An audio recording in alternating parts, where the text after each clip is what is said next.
ውዳሴዋ ይድረስ ቅዳሴዋ ሚተርጎም ይቀደስ ሁላችሁ ኑ ተሰባሰቡ እንዘምር ጽዮንን ክበቡ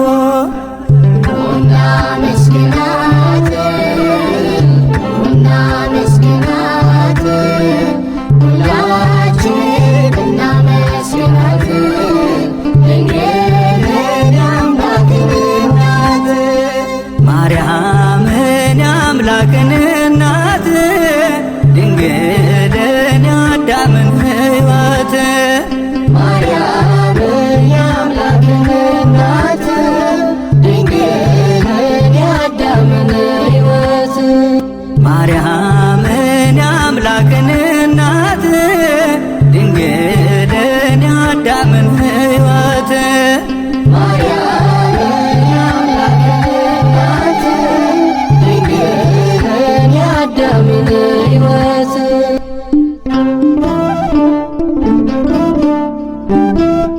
ለዓለማት ሁሉ እግዚአብሔር ፈጣሪ ሲሆን ለእኛ ግን በተለየ ሁኔታ አባታችን ሆነ። ቢርበን ስጋውን ቆርሶ አጎረሰን፣ ቢጠማን ደሙን ቀርቶ አጠጣን፣ ተራቅቶ አለበሰን፣ ተርቦ አጠገበን፣ ተጠምቶ አጠጣን። እዚህ ያለ እረኛ ከወዴት ይገኛል? የሚበላ እረኛ፣ የሚጠጣ እረኛ፣ የሚገደል እረኛ፣ የሚታረድ እረኛ በበጎቹ የሚታረድ ሙሽራ ታውቃላችሁ? የቤተ ክርስቲያን ሙሽራ ይባላል ክርስቶስ። ፊቱ በደም ተለውሶ የሰርጉ ቀን ፊቱ ደም በደም ሆኖ የብርሃን አክሊል አይደለም የሸዋ አክሊል ደፍቶ እርቃኑን ነው። ስጋውን ማልቆ አጥንቱን ይቆጠራል። እሱ ብቻ መስሏችሁ? የሰርጉ ቀን ታረደ። ምንም አይነት በደልና ኃጢአት ሳይኖርበት ያን ሁሉ ተዋረዶ ለእኛ ተቀበለ። እንደዚህ ያለው ውለታ ቃል የማይገልጸው በዘመናትም ትናንት አልነበረም፣ ዛሬም የለም፣ ለዘላለሙም አይመጣም። በእኛ ዘመን እንዲህ አይነት ሰው የለም። ክርስቲያን ውለታ ተደርጎለት የረሳ ትልቁ በደል ደግሞ ይሄ ነው። ሊረሳ አይገባው። ሰዎች ውለታ ሲያደርጉ ክርስቶስን ነው የሚመስሉት። ለሕይወታችን ብርሃን የሆኑ የቀናውን ጎዳና ያሳዩንን ሰዎች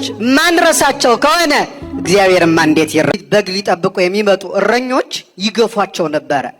ውሃ እናስቀዳም ይሏቸዋል። ስለዚህ ውሃ እስኪቀዱ በጎቻቸውን አጠጥተው እስኪያረኩ ድረስ ይመሽባቸዋል። በዚያ ላይ ሴቶች ናቸው። ስለዚህ በጨለማ በድካም በሰቀቀ እንዲው ከዚህ መቼ ይሆን የምንወጣው እያሉ ነው አባታቸው ቤት የሚደርሱ። አንድ ቀን ግን ባላሰቡት ሁኔታ ድርስ ሲሉ ከውሃው ዳርቻ የነቢያት አለቃ ሙሴ ተቀምጧል። አላወቁትም ማን እንደሆነ። ከዚያ እረኞቹ ይገፏቸዋል። አንዳንድ ጊዜ ዘመን ሲከፋ በጎቹ ከአውሬ አምልጠው ሲሄዱ ከአውሬ ያስጥለናል ያሉት እረኛ ከአውሬው ብሶ ያገኙታል። አንዳንድ ጊዜ በጣም ጊዜ ሲከፋ ከእንዲህ አይነት እረኛ መድኃኔዓለም ይሰውረን። አሁን ይገፏቸዋል፣ ያንገላቷቸዋል፣ ውሃ ያስቀዷቸውም። በጎቹ ደግሞ ጠምቷቸዋል። ይሄን ሲያይ ሙሴ የሚገፏቸውን ገፍቶ እረኞቹም አለ ገፍቶ ከውሃው ከወንዙ ውሃ ቀርቶ በገንዳ በጎቻቸውን አጠጣላቸው፣ እንስራዎቻቸውን ሞላላቸው፣ የሚፈልጉትን ነገር ሁሉ አሟልቶ በጊዜ ወደ ቤታቸው እንዲሄዱ አደረጋቸው። ከዛ ሲደርሱ አባታቸው ደነገጠ። እንዴት በዚህ ሰዓት መጣችሁ? ምክንያቱም በብርሃን መጥተው አያውቁም። በምንድን ነው? በጨለማ ሳይደክሙ ሳይታክቱ መጥተው አያውቁም። አሁን ግን በብርታታቸው ሳይደክሙ ነው የደረሱት። ምን ተፈጥሮ ነው አላቸው። ስላላወቁት አንድ የግብፅ ሰው ረዳን፣ የሚገፉንን ገፋቸው፣ የሚያንገላትቱንን አንገላቶ፣ በጎቻችንን አጠጥቶ አርክቶ፣ እንስራችንን ሞልቶ በጊዜ ሸኘን በብርሃን አሉት። ከዛ አባታቸው እንዲህ አላቸው። የትምህርታችን ርዕስ ምን ነበረ? ዝም ብለን ነው ማለት ነው። ምንድነው ርዕሱ? ለምን ታደጋሁ ለዘከመዝ ብእሲ። ታዲያ እንደዚያ ያለውን ሰው ለምን ተዋችሁት? የአባታቸው የተናገረው ቃል እስኪ በሉት። እንደዚያ ያለውን ሰው ለምን ተዋችሁት? ሊተው ይገባው ነበረ። በህይወታቸው አግኝተውት የማያውቁትን ውለታ ነው ያደረገላቸው። ከጨለማ አውጥቶ ለብርሃን አበቃቸው። ከድካም አውጥቶ ወደ ጽናትና ወደ ብርታት ነው ያመጣቸው። ዘወትር የሚገፏቸውን እረኞች ገፍቶ ለነጻነት ያበቃ፣ ለውለታው መተኪያ የሌለው ሰው ሲሆን ያን ሁሉ አድርጎላቸው ጥለውት ሄዱ። አረ እንደው ወደ ቤት እንሂድ፣ በአባታችን ቤት የሚጠጣ ሌላው ቢቀር ውሃ አይጠፋም አይደለ? የቀዳላቸው ውሃ አለ። ጥቂት ጥሬም ቢሆን ትበላለህ ሳይሉ ያን ሁሉ ውለታ አድርጎላቸው ትተውት ሄዱ። በእኛ ዘመን እንዲህ አይነት ሰው የለም ክርስቲያኖች፣ ውለታ ተደርጎለት የረሳ። ትልቁ በደል ደግሞ ይሄ ነው። ሊረሳ አይገባውም። ምክንያቱም ሰዎች ውለታ ሲያደርጉ ክርስቶስን ነው የሚመስሉት። እኔ ስለዚህ ታሪክ ላስተምራቸው አይደለም ዛሬ እዚህ የቆምኩት። ያለንበት ወቅት የጌታን ጾም የምንጾምበት ጊዜ ነው። ለነዚህ ለሴቶቹ ያን ሁሉ ውለታ ያደረገው ሙሴ የመድኃኔዓለም ምሳሌ ነው። ምን አረገ መድኃኔዓለም ለኛ ካላችሁኝ፣ ከጨለማ ወደ ብርሃን አመጣን፣ ከድካም ወደ ብርታት፣ ከሞት ወደ ትንሣኤ፣ ከሐሳር ወደ ክብር። በጾሙ፣ በጸሎቱ፣ በስግደቱ፣ በመንከራተቱ፣ በመሰደዱ፣ በሁሉ ነገር እሱ አይጠቀምም። ለኛ ውለታ ለማድረግ ያን ሁሉ መከራ ተቀበለ። ውሃውን ቀዳልን፣ የልጅነት ምክንያት ሆነን። ከጎኑ በፈሰሰ ውሃ ተጠምቀን ደሙን ጠጥተን ከማይጠፋው ዘር ተወልደን የሥላሴ ልጅ ለመሆን በቃን። ለዚህ የበቃ ነው በእርሱ ነው። ዕዳ ነበረብን፣ ባሪያዎች ነበርን፣ አንገታችን ደፍተን እንኖር ነበረ። ይጠብቁናል የተባሉት እረኞች ቀድሞ መላእክት የነበሩ በኋላ ክብራቸውን የተወሰደባቸው አጋንንት ያሰቃዩን ነበረ። በመንጸፈ ደይን ወድቀን በእግረ አጋንንት ተረግጠን እንኖር ነበረ። ከዚያ ሁሉ ውርደት አውጥቶ ለክብር አበቃን። እሱ የዋለልን ውለታ ለ5500 ዘመን ገነት ተዘግታ ትኖር ነበረ፣ በደሙ ከፈተልን። እምቢ ብሎ ከሚቀረው በስተቀር ለማንኛውም ሰው ዘር፣ ጎሳ፣ ቋንቋ ሳይለይ የገነት በር ተከፍቷል። ከድንግል ተወልዶ ስጋውን ቆርሶ ደሙን አፍስሶ ዓለምን አዳነ። ለቅዱሳን ቃል ኪዳን ሰጥቶ በቅዱሳን ቃል ኪዳን ተማጽነን ከሲኦል መከራ እንድናመልጥ የድነትን መንገድ መሰረተልን። ምን ያላረገው አለ? በሙሉ የእርሱ የሆኑትን ሁሉ አጥቶ እኛን ግን አከበረን። በዚህ ዓለም ሰው ደግ ላድርግ ቢል ካለው አካፍሎ ይበላል፣ ካለው ቀዶ ያለብሳል። ያለውን ሁሉ የሚሰጥ እውነተኛ ቸር አባት ግን እንደ መድኃኔዓለም ያለ የለም። ግን ክርስቲያኖች ባለበት ዘመናችን ሁሉ እግዚአብሔርን አልተውነውም ትላላችሁ? ግን እኔ ግን የተውነው ይመስለኛል። ምናልባት በአፋችን እናነሰው ይሆናል እንጂ በተግባራችን ግን ከዚያ ወንዝ ዳር ዮርዳኖስ ትተነው ቀርተናል። ምክንያቱም ክርስቶስን ያረሳ ሰው በየቀኑ የሚያደርጋቸው ብዙ ነገሮች አሉ። እነዚያን እናደርጋለን ወይ? በሕይወታችን ክርስቶስ ያበራል ይገለጣል ወይ? እንዳልኳችሁ ታመመ፣ ተሰቃየ፣ ተጨነቀ፣ መስቀል ተሸክሞ ወደቀ። 40 መዓልት 40 ሌሊት ከዘረጋ ሳያጥር ከአራዊት ጋራ በአጋንንት እየተፈተነ ጾመ። ይህ ሁሉ የሆነው ለኛ ነው። ልክ ሙሴ እነዚያን ሴቶች ይህን ሁሉ ያደረገው ለነሱ ብሎ ነው። ግን እነሱ ትተውት ሄዱ። አባታቸው እንደዚህ ያለውን ሰው ለምን ተዋችሁት አላቸው። በዚህ ዓለም ለሕይወታችን ብርሃን የሆኑ የቀናውን ጎዳና ያሳዩንን ሰዎች ማንረሳቸው ከሆነ እግዚአብሔርማ እንዴት ይረሳ ይሆን? ከፍጥረታት ሁሉ ለይቶ ሰው አድርጎ አክብሮ ፈጠረን። እሱ ብቻ አይደለም፣ ሰው ብቻ መሆን ቀላል ነገር ነው። ደግሞ በልጅነት አክብሮ ልጆቹ አደረገን። ለዓለማት ሁሉ እግዚአብሔር ፈጣሪ ሲሆን ለኛ ግን በተለየ ሁኔታ አባታችን ሆነ። ቢርበን ስጋውን ቆርሶ አጎረሰን፣ ቢጠማን ደሙን ቀርቶ አጠጣን። ተራቅቶ አለበሰን፣ ተርቦ አጠገበን፣ ተጠምቶ አጠጣን። ተንከራቶ ከሀገራችን ውጣልን እስከ መባል ደርሶ እኛን የሀገር ባለቤት አደረገን። ትናንትና እንዳልኳችሁ እረኞቹ ይገፉን ነበረ። ስለዚህ መጥቶ እርሱ የተበተነውን ሰበሰበን፣ እረኛ ሆነ። እንደዚህ ያለ እረኛ ከወዴት ይገኛል?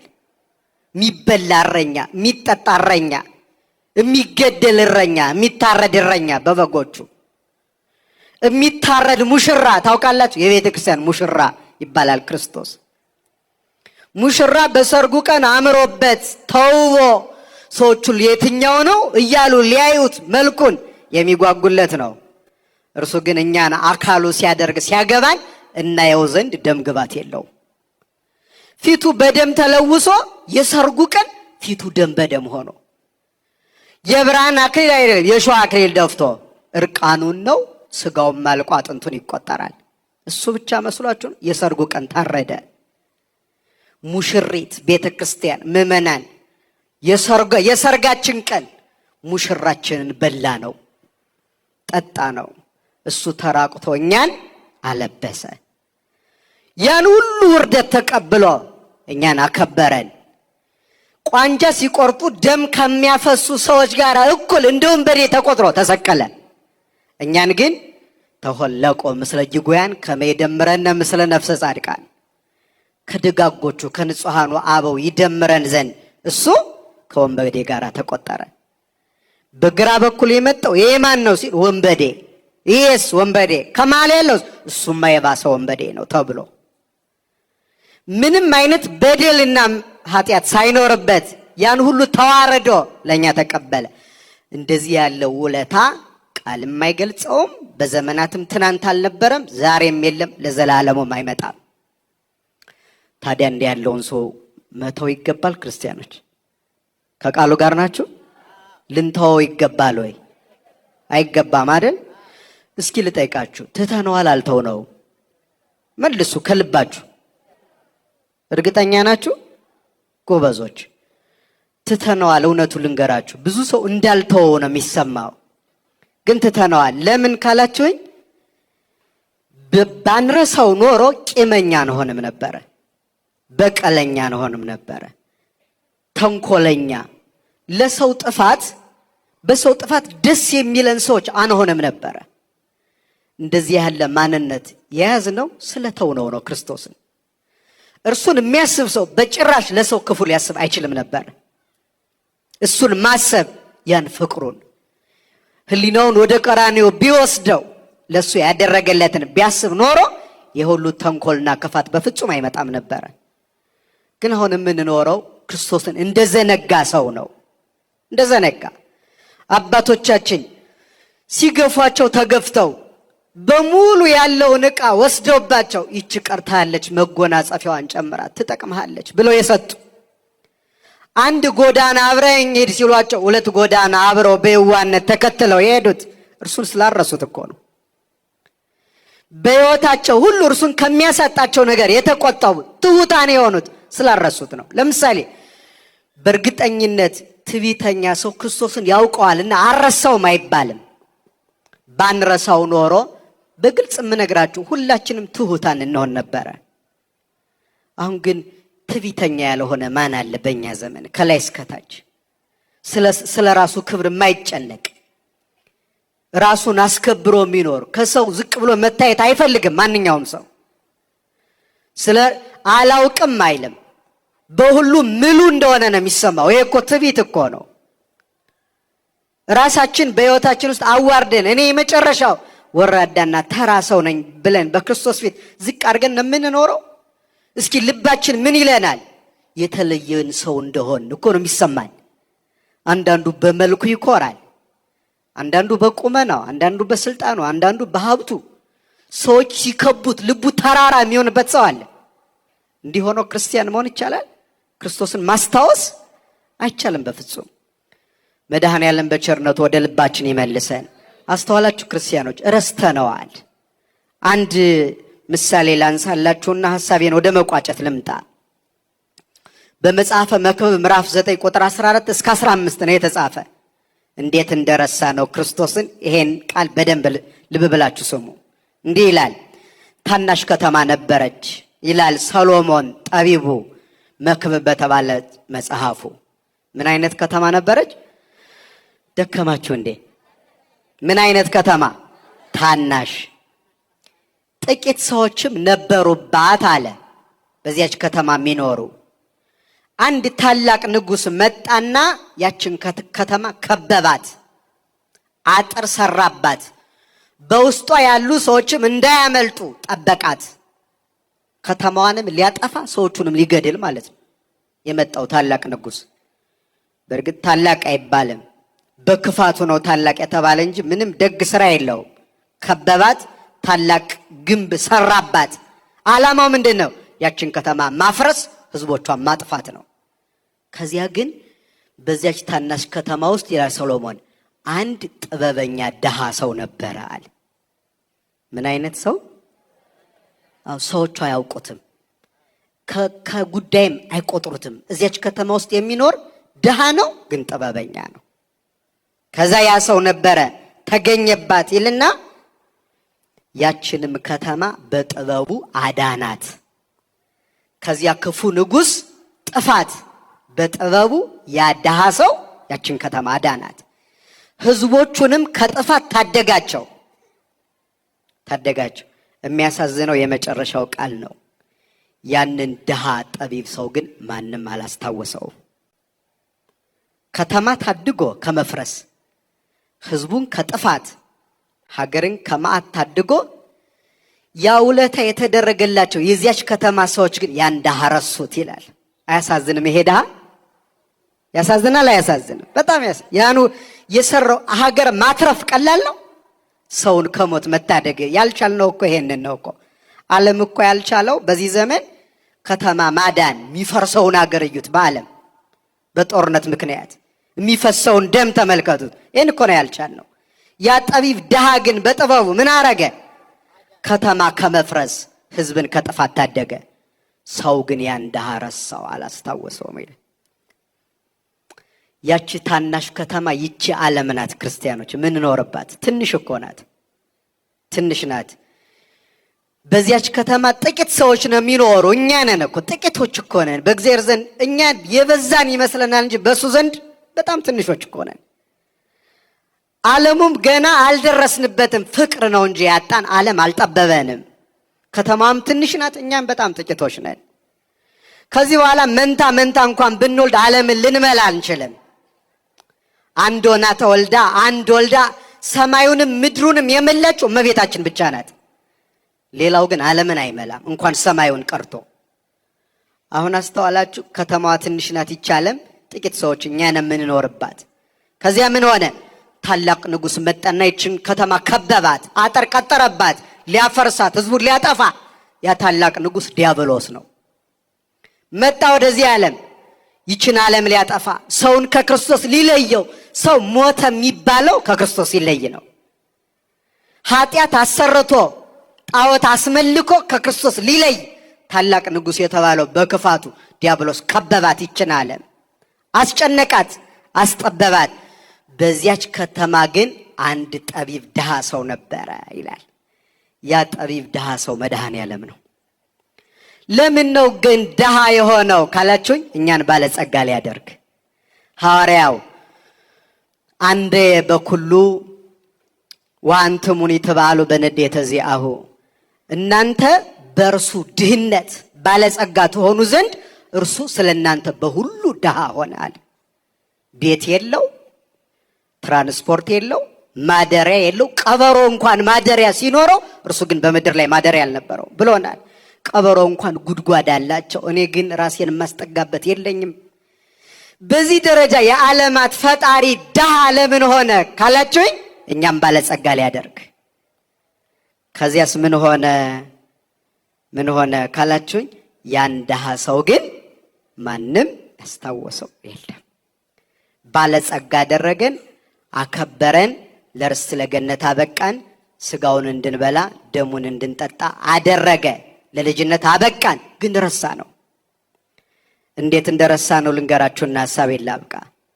ስንጾም፣ ስንጸልይ፣ ስንሰግድ፣ ምጽዋት ስንሰጥ፣ ንስሐ ስንገባ፣ ስንቆርብ፣ በሁሉም እርሱ እንዲወደው አድርገን ማድረግ ሲገባን ለራሳችን ፍላጎት በሚመች መንገድ አድርገን ጾሙንም ጸሎቱንም እንደማያውቅ አድርገን ማለት ነው። እንዲህ አድርገን እንዳንጾም ነበር ጾም እርሱ ስለኛ ራሱን ድሃ ያደረገው። አራያ ሆነን እንዴት እንደሚጾም አሳየን። ግን እኛ ሀገር እንደምታውቁት ጾም ሁለት ትርጉም ነው ያለው። አንደኛው በታወቀ ጊዜ ከእህልና ከውሃ መከልከል ነው አይደለም? ዋናው የጾም ትርጉም ግን 365 ቀን በሙሉ ከክፉ ነገር መራቅ ነው። ከምን? ከክፉ ነገር። አብዛኛው የሚጾመው የትኛውን ነው? ያኛውን፣ የመጀመሪያውን። ከእህል ይከለከላል፣ ቂም ግን አያቆምም። እስካሁን የማይታረቅ ሰው አለ። አብይ ጾም ከተጀመረ የማይታረቅ ንስሐ ለመግባት ያልተዘጋጀ ለመቆረብ ሐሳቡ የሌለው አለ። ታዲያ አልዘነጋነውም አምላካችንን ትላላችሁ? አረሳ ነው? መቼ ነው ግን እኛ ምን ጀምረው ልባችን ነቅቶ የምንወስነው? ይሄ ጉባኤ እኮ ለፕሮቶኮል የሚዘጋጅ አይደለም፣ ወደ ክርስቶስ እንቀርብበት ዘንድ ነው። እኔም እናንተም ዋጋ እናገኝ ዘንድ ልባችን በርቶ በፍጹም ልባችን ወደ እርሱ እንቀርብ ዘንድ ነው። ሌላ ዓላማ የለውም። ያም ብናደርግ እናቆማለን ሁሉ። በነገራችን ላይ በመንግስተ ሰማያት እንደዚህ አይነት ጉባኤ እየሰራን አንማማርም።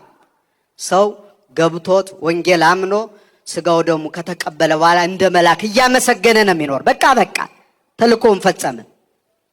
እኛ ግን እንደዚያ ነው ክርስቲያኖች ምን ጾመው? እንደዚያ ነው እያደረግን ያለ ነው ወይ? አንዲት ነገር ነግሬያችሁ ልጨርስ።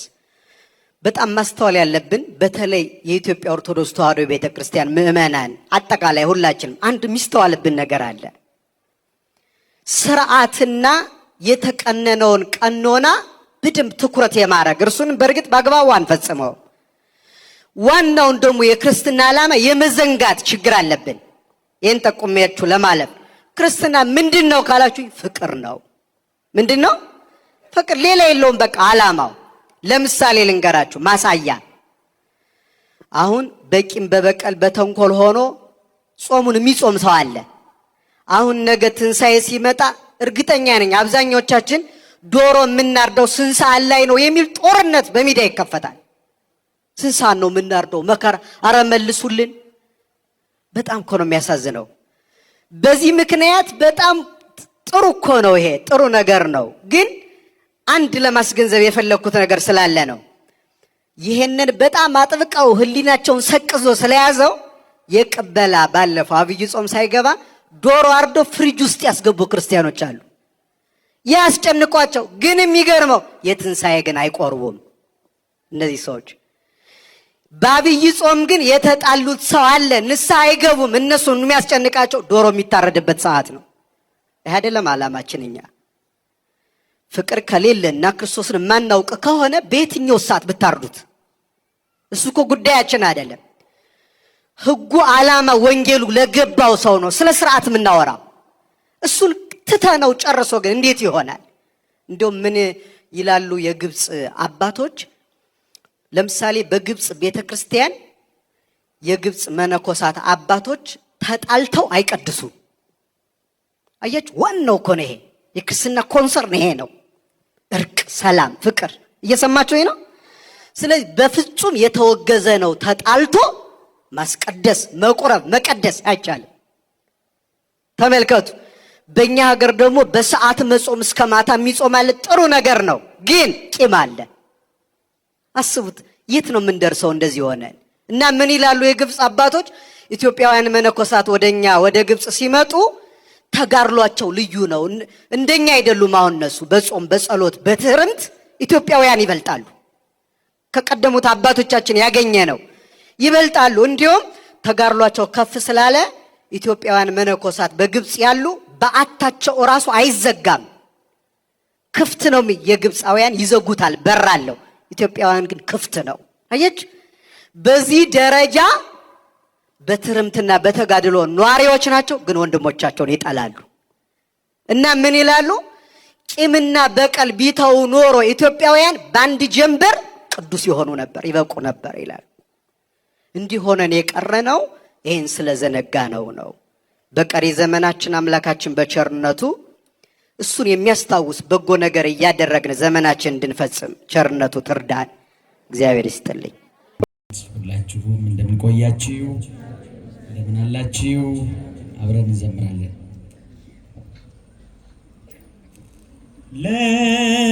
ለማርያም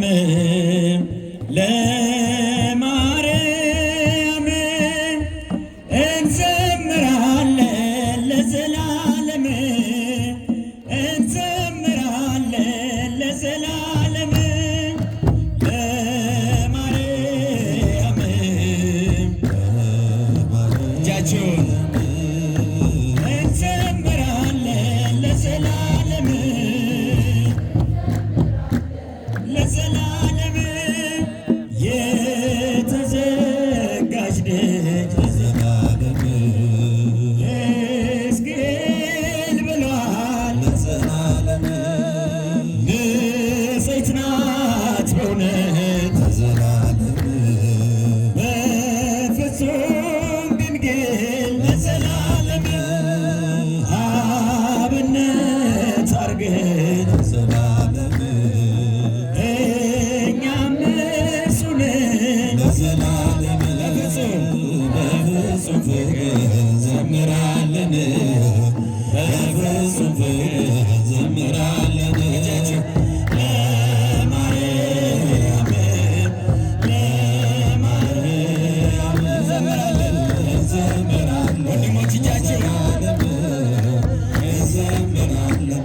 ለዘላለም የዋህት ለዘላለም ሰላም አብሳሪ ለዘላለም ለጨለማ ሕይወቴ ለዘላለም ብርሃንን አብሪ እማጸንሻለሁ ለዘላለም ድንግል ለነፍሴ ለዘላለም አደራ ጊዮርጊስ አንቺ ነሽ ዋሴ አደራ ማርያም አንቺ ነሽ ዋሴ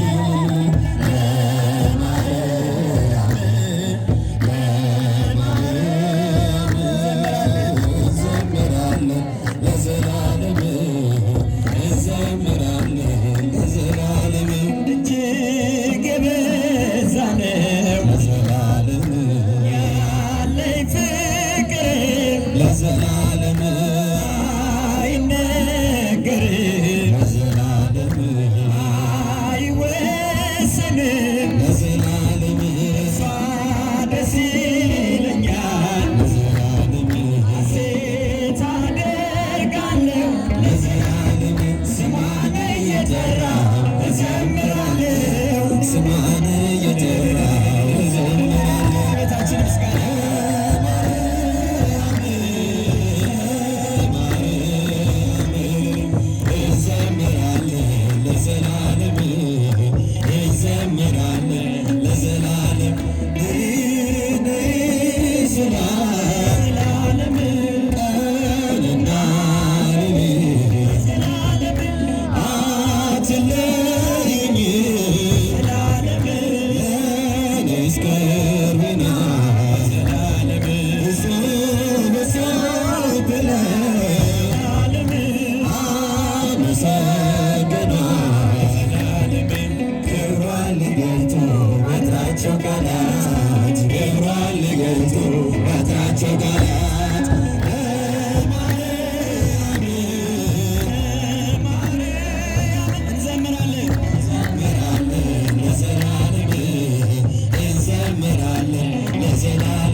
እንኳን አደረሳችሁ፣ እንኳን አደረሰን ልልባችሁ። እግዚአብሔርን አመስግኑ። እያጨበጨብን እልል እያለን እንዘምራለን።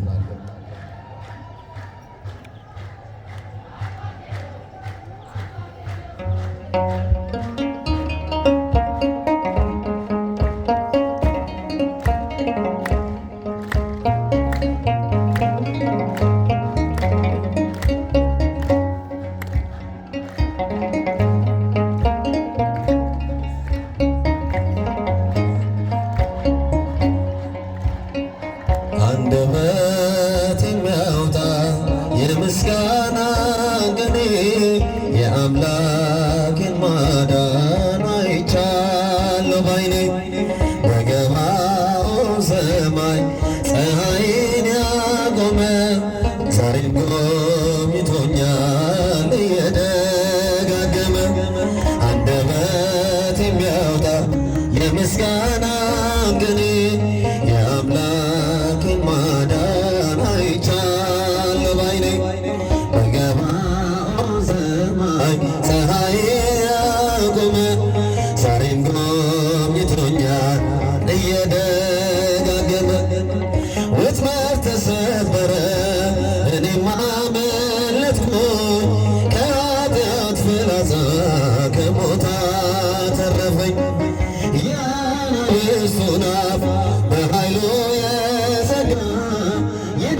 ጌታ መድኃኔዓለም አንደበት የሚያወጣ የምስጋና ቅኔ የአምላኬን ማዳን አይቻለሁ ባይኔ በገባው ዘመን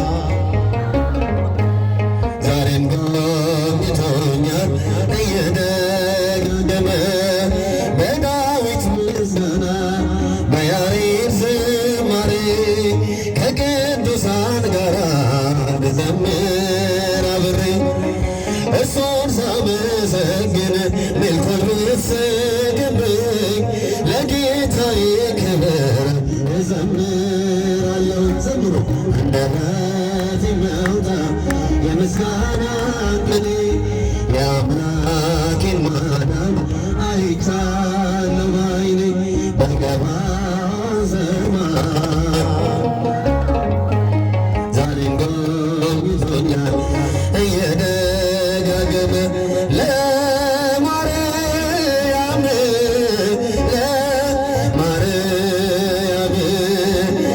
እዘምራለሁ ለዘላለም እዘምራለሁ ለዘላለም ዘምሩ ለማርያም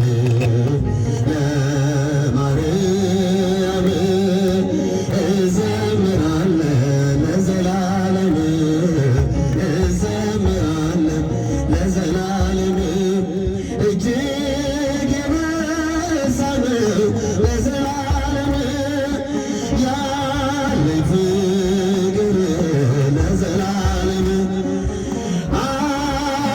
አይወሰንም ለዘላለም አይነገርም ለዘላለም በእርሷ ደስ ይለኛል ለዘላለም ሐሴት አደርጋለሁ ስሟን እየጠራው እዘምራለሁ ዘምሩ ስሟን እየጠራው እዘምራለሁ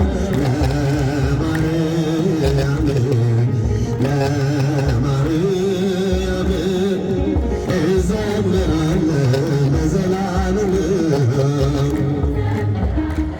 ለዘላለም የዋህትም ለዘላለም ሰላም አብሳሪ ለዘላለም ለጨለማ ሕይወቴ ለዘላለም ብርሃንን አብሬ ለዘላለም አሰንሻል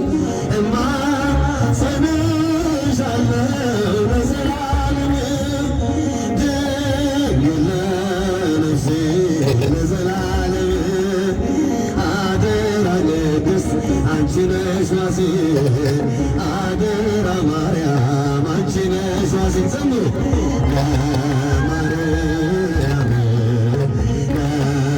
ለማርያም እዘምራለሁ ለዘላለም እዘምራለሁ ለዘላለም ነይ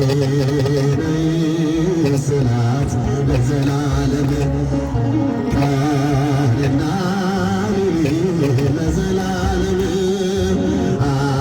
አትለየኝ ለዘላለም ለኔስ ቅርቤ ናት ለዘላለም እሱ በሰማይ ለዘላለም አመሰግናት ለዘላለም ክብሯን ሊገልጡ ያጥራቸው ቃላት ክብሯን ሊገልጡ ያጥራቸው ቃላት ብዙኃን ማይደረ መለኮት ማይደረ መለኮት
የሚያደርሰው እኛን የሚረዳ ዘወትር የመላእክት አለቃ ቅዱስ ሚካኤል የስሙ ተርጓሚ ማንም እግዚአብሔር ነው የሰውነት አምላክ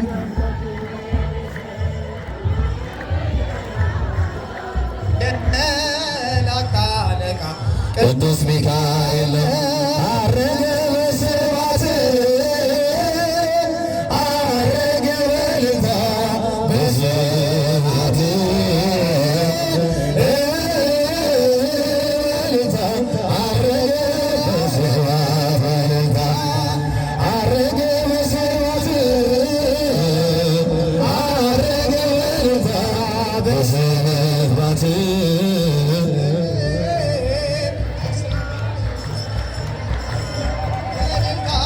ሞትን ድል አድርጎ የሠራውን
አብሳሬ ተብዜት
አዲስ ሐዋርያ ተክለ ሃይማኖት አዲስ ሐዋርያ ተክለ ሃይማኖት ዘኢትዮጵያ ተክለ ሃይማኖት አዲስ ሐዋርያ ተክለ ሃይማኖት አዲስ ሐዋርያ ተክለ ሃይማኖት ዘኢትዮጵያ